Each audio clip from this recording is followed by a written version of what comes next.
আসসালামু আলাইকুম, সবাই কেমন আছেন? আশা করছি ভালো।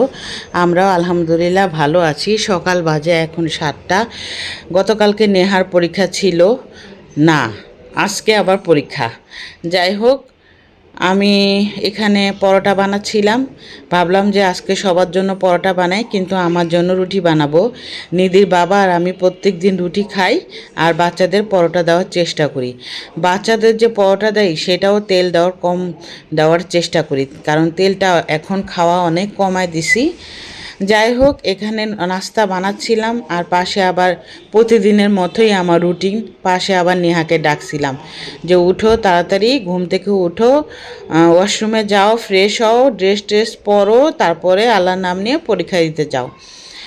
আর গতকালকে যে মুরগি রান্না করছিলাম সেইটাই আছে ফ্রিজে, তাই ভাবলাম যে আজকে দুপুরে, আজকে সারাদিনই কিছু রান্না করব না, সেটা দিয়ে আজকে চালাই দেব। আর ভাবতেছিলাম যে বিকালবেলা বা দুপুরের পরে একটু বাইরে যাব, দেখি বাজারে যেয়ে কিছু আনতে পারি কি না। আর এখানে টক ভাত রান্না করতেছিলাম। আপনারা কে খান এটা? 3 দিন ধরে নেহা আবার বলতেছিল যে আম্মু একটু টক খিচুড়ি রান্না করলো তো। ওর নানি ছোট থাকতে আর কি রান্না করতো, আমরা খাইতাম, সেটাই না ও মনে আছে। তো এই জন্য ওর জন্য আবার একটু টক খিচুড়ি রান্না করলাম। এটা হলো একদিনের ভাত পানি দিয়ে রেখে তারপরে তেঁতুলের টক দিয়ে রান্না করে। এই খিচুড়িটা না একটু পাতলা পাতলা হয় আর টক হয়। যাই হোক, এখানে আবার ঘরটা গুছায় নিব ভালো করে। এই যে ঘরটা বিছনা ঝাড়লাম, আর ওই চেয়ারে তো আমাদের সব সময় কাপড় থাকে, কারণ আমাদের ঘর মানে কি বলবো, সারা ঘরে কাপড় দিয়ে ভরা থাকে। আর প্রত্যেকটা রুম আমি ভালো করে মুছে নিছি। আর এই যে দেখেন, একটু মুরগির তরকারি আছে, আর এই যে টক খিচুড়ি রান্না করলাম সেইটাও আছে। আর নিধি এর মধ্যে উঠে গেছে, নিধিকে আবার নাস্তা দিব। আর এই যে করলা ভাজি আছে। আর এখানে ভাবছি আজকে বানাবো কালিজিরা ভর্তা।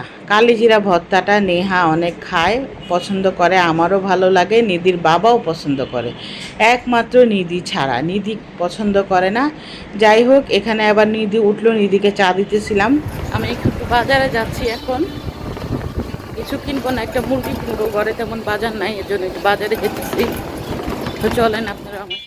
আর এই সাইডে আসলে গাছগুলো এত সুন্দর লাগে, দেখেন আমাদের ওইখানে না সরকারি কোয়ার্টার ওই পাশে, ওইখানে গেলে মনে হবে কি আপনি গ্রামে আসছেন।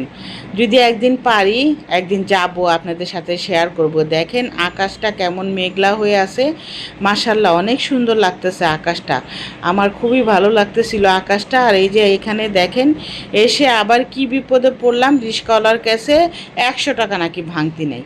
পরে মুরগিওয়ালার কাছে টাকা নিয়ে তারপর রিস্কাওয়ালাকে দিলাম, এখান থেকে আবার মুরগি কিনলাম। আর ভাবলাম যে চলেন তো দেখি একটু চাপিলা মাছ পাওয়া যায় নাকি, কতদিন ধরে চাপিলা মাছ খাবো ভাবতেছিলাম। আসছি যেহেতু, দেখি একটু ঘুরে যাই। এখন তো প্রায় 4টা বাজে, বাজার প্রায় বন্ধই হয়ে গেছে, মাছ পুরা বিক্রি হয়ে গেছে, হয়তো আবার সন্ধ্যার পরে বসতে পারে। আমি আবার পাশে একটা দোকানে দেখলাম চাপিলা মাছ আছে, সেখানে যে আবার দাম করলাম, উনি আবার বলল 180 টাকা কেজি।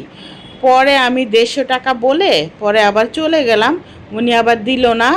পরে এসে আবার আধা কেজি নিলাম। আর সামনে দেখলাম অনেক আম, তো আম আবার জিজ্ঞেস করলাম। কাঁচা আম এর ভর্তা না খেতে অনেক ভালো লাগে, আর আচার বানাইতে মন চায়, কিন্তু আচার বানাইতে কিন্তু অনেক ঝামেলা, তেল লাগবে, চিনি লাগবে, মশলা লাগবে, খালি আম দিয়ে তো আচার হয় না। যাই হোক, এখানে আবার আম জিজ্ঞেস করলাম কয় টাকা কেজি, উনি বলল 20 টাকা কেজি। আমি লোকটাকে বললাম যে 15 টাকা কেজি দিবেন, লোকটা বলল হ্যাঁ নেন। আমি পুরো আশ্চর্য হয়ে গেলাম, গতকালকে আমি 40 টাকা কেজি আম কিনছি। দেখেন মানুষ মানুষকে কত ঠকায়। আসলে ঠকায় কি কেউ কোনো দিন বড় হইতে পারে? ক্ষণিকের জন্য ঠকায়, আল্লাহর কাছে সেই ঠকানোর দাম কিন্তু দিতে হবে। যাই হোক, এই যে দেখেন কত আম, আমি এখান থেকে 2 কেজি আম 30 টাকায় নিলাম। আমি পুরো আশ্চর্য হয়ে গেলাম। এর জন্য না আমি নিধির বাবাকে বলি, তুমি কষ্ট হইলেও না বাজার থেকে সব আইনো। আর ওকে যদি আমি একটা কিছু আনতে বলি, মুরগি আনতে বললে সে মুরগি নিয়ে আসবে, আর বাকি যে চারোপাশে কিছু নিয়ে যাইলে ভালো হয় সেটা কিন্তু ও বুঝে না। কম টাকার ভিতরে কিন্তু আমি একটু গুছায় বাজার করতে পারি, পুরুষরা কিন্তু সেটা পারে না। এইখানে দেখেন আমি 2 কেজি আম 30 টাকা দিয়ে নিলাম, আর 5 টাকা ভরলে আমি 3 কেজি আম পাইতাম। আর আমি এলাকার থেকে 40 টাকা দিয়ে আমি 1 কেজি আম কিনছি। দেখেন মানুষ মানুষকে কিভাবে ঠকায়। আর ভাবলাম এখান থেকে আবার একটু বাকরখানি নিয়ে যাই, বাচ্চাদের জন্য বিকালে নাস্তা খাবে। আজকে ভাবলাম কিছু বানাবো না, তাই আমি এখান থেকে বাকরখানি নিয়ে যাব। আর ঘরে বানানোর মতো কিছুই নাই, তো এখান থেকে আবার হাফ কেজি বাকরখানি নিয়ে গেলাম। আর এরই মধ্যে নিধির বাবা সকালে বের হয়েছে আর এখনও ঘরে আসে নাই। তো আমি আবার ভাবছিলাম মোবাইলে টাকা ভরবো, যেহেতু বিকাল 4টা বাজে, এখন না মানে এলাকার ভিতর সবগুলা দোকান বন্ধ।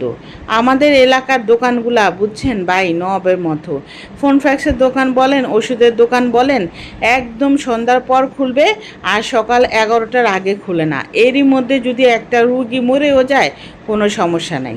যাই হোক, এখানে আবার যেতে যেতে দেখলাম রাস্তার পাশে একটা দোকান। বাজার করে আসা ঘেমে গেছি।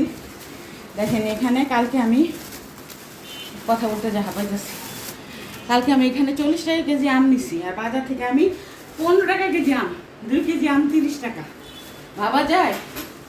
আর এখানে একটা মুরগি আর আধা কেজি চাপিলাম আছে। আর এই বিকালে বাচ্চাদের জন্য বাকরখানি। এই বাজার আসলে বাজারে যে দাম, বাজার খাওয়ার মধ্যবিত্ত মানুষের অনেক কঠিন হয়ে গেছে। এখন নিধি বাবা এখন আসে নাই, কিছু বুঝলাম না, দুপুরে ভাত খেতেও আসে নাই, বেলা বাজে এখন 5টা। আমি একটু ফোন দিব, মোবাইলে টাকা ছিল না। নিচে দুপুর টাইমে সবগুলো দোকান বন্ধ থাকে। সামনে একটা দোকান খোলা পাইছি, ফ্রিজ দেখেন পুরা খালি। আমার সামনে একটা দোকান খোলা পাইছি, ওইখান থেকে কাঠ নিয়েছি। দেখি মেবি একটু কাঠটা ঘুরে থাকতো, বাবার সাথে ফোন দিই। আরেকজনে আমের ভর্তা বানাইতেছে, আম পাইছে আর ভর্তা বানানো। কে নেহা?